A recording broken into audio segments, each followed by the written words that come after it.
Alright, I'm gonna pump up a quick video for the hockey channel, even though I haven't done one in like, what, 5 months? Right here I got Canucks prospects. I'm a Canucks fan, Canucks prospects. Let me get the jersey.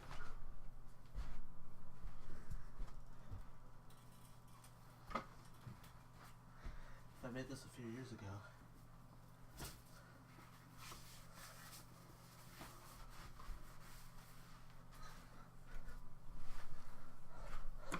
A little big. If I made this a few years ago, he would be on this list. But since it's 2018, this is the list.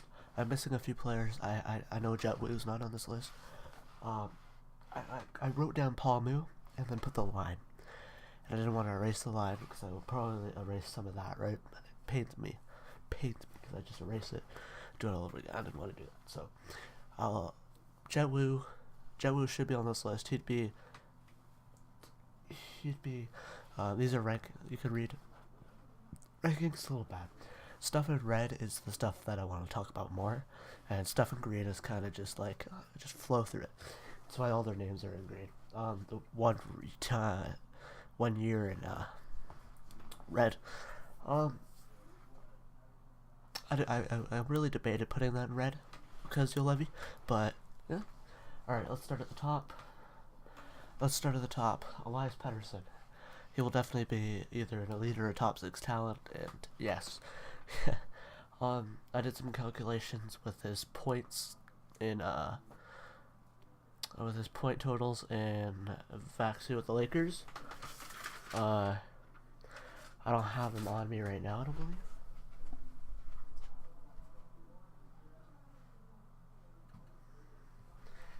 I don't have those numbers on me. Alright, so I calculated his 56 points in 40 games with Lakers, and I calculated, so I just did it if it had an 82 game season, and if he kept his point per game in an 82 game season, he would have got 104 points, which is really good, especially in the Swedish Elite League playing on a man. That'd be really good. He is Calder contender.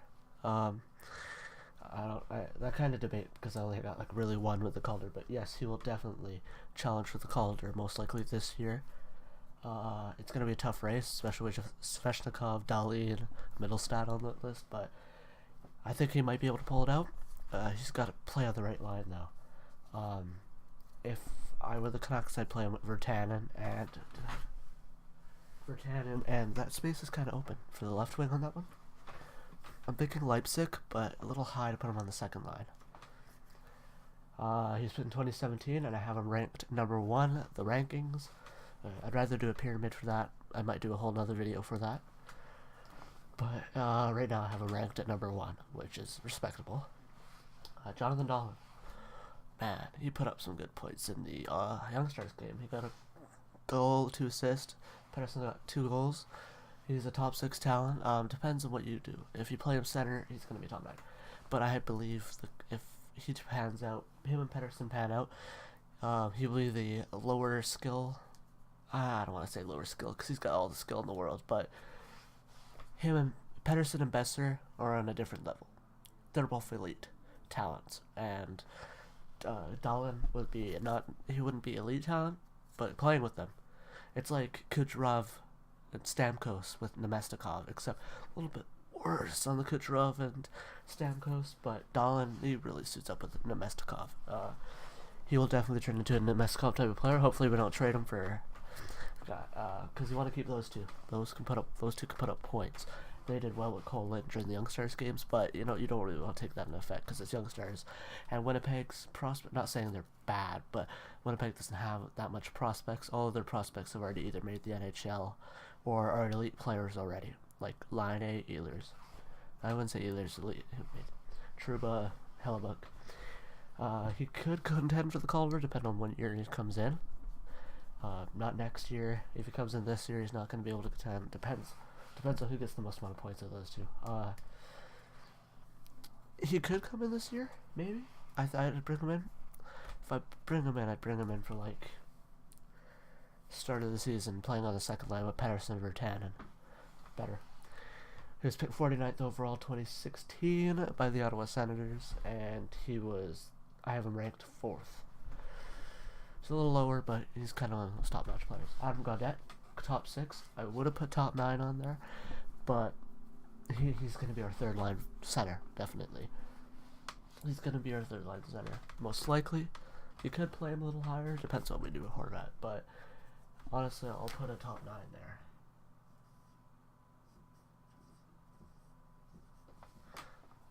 He'll be a top 9 player. He won't contend for the Calder, no way.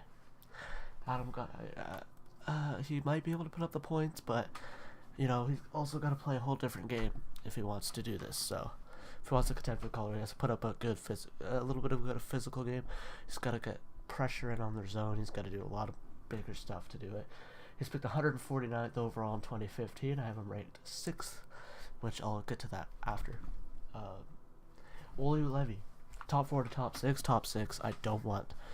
The top 6 I don't want. What's that? That's paying me. There we go. But top 6 I don't want him to be a top 6 defender. It'd be nice if he was a top 2. But top 2 I don't think he's gonna cut it at this point in the game. He's not going to contend for the Calder. He's going to be a top 4 defenseman. He could be in the running. He could be a nominee. Depends on when he comes in. He may be coming this year. He's picked 5th overall. 5th is a little high for what.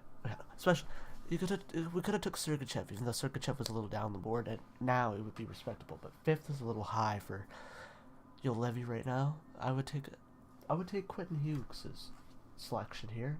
If I moved Hughes up to 5 and Levy down to 7, it'd be nice. Basically, if I swapped years, be good. But Levy, yeah. 5th, I have him ranking 5th on prospects, so him and Gaudette, it's a tight race, honestly. But if Levy turns into a top 6 and Gaudette turns into a top 9, they'll stay. If Gaudette's a top 6 and then Gaudette's a top 6 and he's a top 6, then I'll give Gaudette the edge. If they're top 4 and top 6, I keep it the same. Basically, if they're the same, Gaudette's better. If Levy's better, if top 9, top 4, it'd stay the same. Quentin Hughes is going to be a top 2 to top 4. Top 4 is a little. It's basically if he doesn't pan out to be an top 2 NHL player, he'll definitely be top 2 on the team that we have right now. But if we pick up star defenders, he might be a top 4. He's picked 7th overall, which, honestly, that's really good for what the draft had. Thank you, Arizona, for picking Barrett Hayden so high. Then Vancouver got Quinn Hughes. He's picked in 2018. I have him ranked 2nd on prospects. Respectable. He'll be in the NHL soon. He'll be basically like the Elias Pettersson situation. Just goes back to his respective league. I don't want to say the SHL because he's going to Michigan, but yeah. Thatcher Demko, he's going to be a starter. Oh, Quinn Hughes, he's a maybe on Calder contender. Depends on what year. He comes in tomorrow, he's got to contend with his brother. And if he comes in next year, he's got to contend with his brother, hopefully on the same team. Alright, Thatcher Demko is going to be a starter. He can contend for the Calder. Depends. It's really hard for goalies. He was picked 36 overall in 2015, and I have him ranked 3rd. You could be like, why do you have Levy here marked in red in 2015 and still hasn't made the NHL? Look, second round. He's a 2nd round pick for goalies. That's a good round to kind of select. You don't want to waste a 1st round pick. Is what teams kind of don't want to do. Don't want to waste a 1st round pick on the goalies. You want to wait. And 1st round pick's basically what you want. The guy you want to choose, and he'll be your player. He'll be the player out of that draft that will help you. The second round pick is kind of like Cole Lind kind of area, where you want to pick the guy that will definitely, most likely play in the NHL. If not, he'll be AHL. And you could call him up for a couple games, right? With Thatcher Demko starter, he'll most likely be a starter. You could be a backup, but with the goalies we have, he's most likely to be a starter. Even if he caps off at like a kind of mid-range from starter to backup. So like, you know, what is it? I want to say Talbot, but a little better. Better than Talbot. Like a little better. Not a little bit, but like, you know, Talbot's kind of the edge of starter and backup. And then there's like Holpe, he's right in the center there. Or Bobrovsky, whichever goalie you want to choose. Basically, the goalie that starts for your team, unless you're Colorado. I mean, Gubrow. His pit third is overall 2015. The Rays in 2015. I have him ranked third. Third?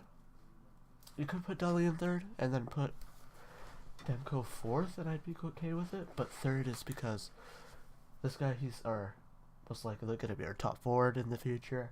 Most likely going to be our top defender. Most likely going to be our top goaltender in the future. Cole Lind, I have him top 9. Top 6? Oh, I hope top 6, man. It'd be nice to have him in the top 6. He's a right winger, so Goldolbin and Vertanen range. Hopefully he could play on the left. I could check if he could play. He most likely can play on the left. Same with these guys. He could play on the right, he could play on the left. So if we got Jack Hughes, we could have a first line of Pedersen, Hughes, and Besser. And then Dahlian would play on the second line. Or we could put Horvat. Or we could put up Horvat center. Maybe Jack Hughes can play wing. I don't know. Whatever Charles Green wants to do. He's not going to contend for the Calder. He's picked 33rd, 2017. I have a rank 7th. I don't really know why I have it highlighted at 7th, but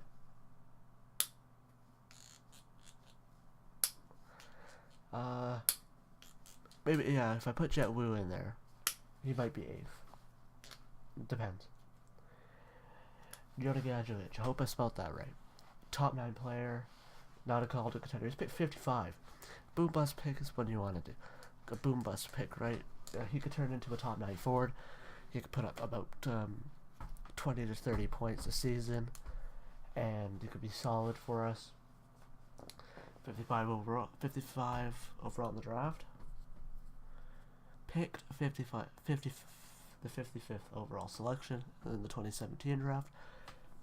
It's where you want to pick those type of players, and I hope Gadjevich is going to be a good player for Vancouver in the future. I hope 20 and 30 points is what he puts up. I have him ranked 8th. Petrus Palmu is a top 9 forward. Maybe Palmu's that kind of gray area. Will he make the team? Will he not make the team? He's not a Calder contender. He was picked 181. That concerns me a little bit late of a pick to say yes, he's definitely going to be on the team, but you never know. He could be on the team. He could make the team, but if he makes the team, it's a brilliant selection, 181.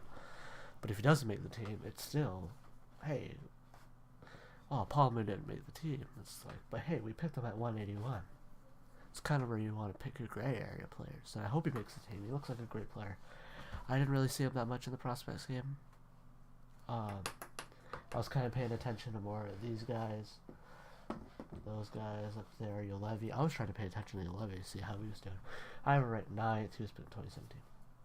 So that's basically the prospects board. I'm going to have to upload this video raw because I don't feel like editing it. I have school tomorrow, so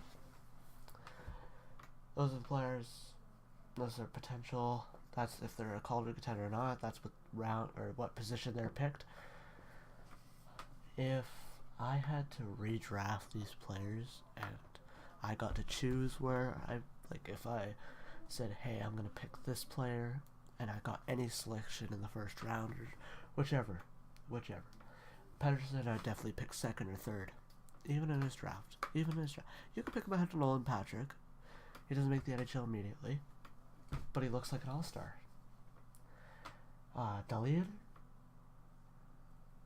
kind of the Demko Lind range there. I mean, you could crack into the first round, maybe like 20s to 30, 20 to 36.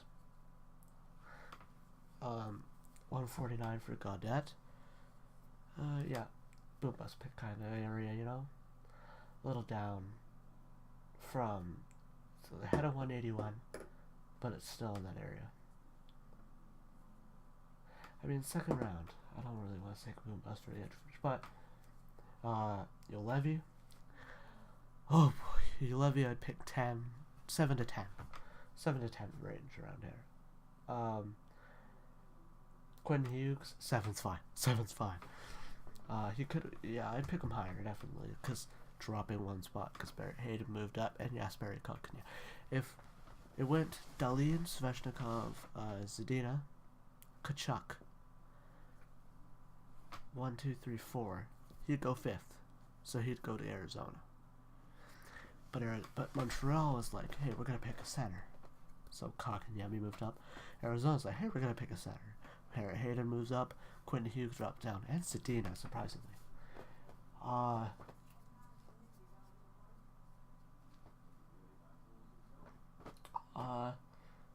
Demko 36, I'd leave it. Colin 33, pretty good. Colin could have went higher. I think we scouted to go higher in Vancouver's range, but yeah. 55 for Gadjevich, it's a good pick there. Maybe a little later. Second round pick. 181 I'd leave for Palmu. So that's the Canucks prospect rankings. I'm missing Jet Wu. I'll find and most of the 2018 prospects, maybe some 2016 prospects. I could have Tyler Madden, Matthew Thiessen, Christopher Gunnarsson up there, Jet Wu up there. But yeah, I'm just gonna erase all of this. I'm gonna make a prospects pyramid for Vancouver. That'll be the next video. Most likely, maybe a big trade happens and I'll have to talk about that. But yeah, that's basically it. You know what? Screw the pyramid. I got this. I'm fine. But yeah, that's it for the video, guys. Thanks for watching. I'll see you guys later.